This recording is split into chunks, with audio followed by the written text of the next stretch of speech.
that was actually going to change the president's mind. And what I know is that what our troops deserve is not just rhetoric. They deserve a new plan.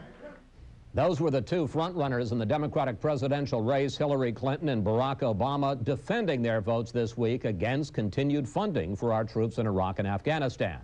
And it's time now for our Sunday gang. Britt Hume, Washington managing editor of Fox News, and Fox News contributors Nina Easton of Fortune magazine, Bill Kristol of the Weekly Standard, and Juan Williams from National Public Radio. Well, before we get to the overall vote on Iraq war funding, let's talk about Obama and Clinton and their votes this week.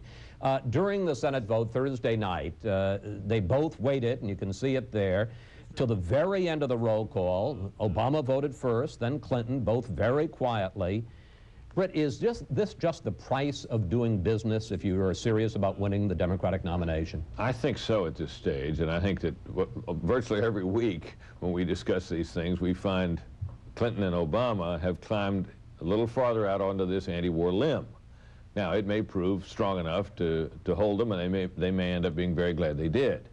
But it once again emphasizes that the outcome of all of this and the outcome of this issue, and perhaps the outcome of the '08 politics in general, it rests on the hands of not anybody here in Washington, maybe not anybody here in the continental United States, but on David Petraeus. If he succeeds, these votes look bad. If he doesn't succeed, they look a lot better. The enemy is going to have something to say about that as well. You bet. And I think for Hillary Clinton, this is really the start of her focus on the primary campaign as it has to do with the Iraq wars, as opposed to looking to the general election. If you had been a fly on the wall in those the debates with, among her consultants this week, I'm sure it was intense. They must have been thinking about John Kerry's war funding vote in contrast to his pro-war vote, what that was going to mean in the general election. But at the end of the day, Barack Obama is the real threat, and we're going to see her tied at the hip with him because the anti-war faction of the party, they like John Edwards, but they love Obama. And I'm not sure she would have cast the vote this way if Obama wasn't in the race. Bill, I mean, let's talk about this, because this completes quite a turnaround for Senator Clinton. After the president announced his troop surge in January, here's what Hillary Clinton said, and let's put it up on the screen. "I don't support cutting funding to our troops." And of course, she stood up to war critics, saying that she refused to apologize for her 2002 vote authorizing the use of force. Now, I understand it's one thing if you feel that way to vote to set a timetable for withdrawing troops. She did something different here. She was voting to actually let the money run out for the troops on the front lines in Iraq and Afghanistan. And voting with the minority of Senate Democrats. It is very much like 2003, when John Kerry, having supported the war, under pressure from Howard Dean, John Kerry and John Edwards actually voted against the $87 billion appropriation. Now, Kerry won the nomination, Edwards was the vice president, so it worked for the primaries. Lieberman and Gephardt, who were on the other side, who voted for the appropriation, lost in Iowa and New Hampshire.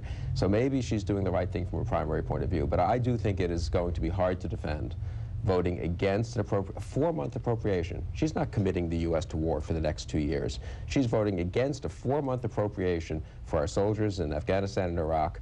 Why? Because it doesn't have timetables that she'll have an ability to bring up again in 4 months, and that wouldn't have kicked in anyway in the next 4 months. I think it is a very hard vote to defend substantively, and I think it hurts her and Senator Obama in the general election. How do you feel? Well, I mean, is it a hard vote to defend, to literally let the money, I mean, if she had won, the money runs out while the troops are still on the front line? Well, now, she had both sides of this issue, Chris, because she said she would have voted for it if it really would have made a difference, but she saw that it wasn't going to make a difference, so she wanted to make a statement. What does that say? Well, it says that she's playing politics, just like what you just heard from Bill. I mean, she's playing primary politics, not general election politics, and in primary politics, she's making it clear that she stands with a base that in some cases was saying that Democrats have capitulated to this president, that the president had a total victory. No deadlines, no real benchmarks. The benchmarks in there come from Senator Warner, and they're benchmarks on the Iraqi government, not on U.S. military participation. And if you look at the polls out this week, it's now just overwhelming. Even most Republicans say that the additional troops, the escalation, is not going to help. So what exactly are we doing when we wait for General Petraeus? The likelihood is General Petraeus will say, well, in some areas we're improving, some we're not, but things don't look great. The president this week at his press conference said violence is likely to increase over the summer. More deaths, more devastation. So, you know, is this a smart move? From the Democrats' perspective, they're waiting now for September, and they think the next appropriation, that'll be the big fight.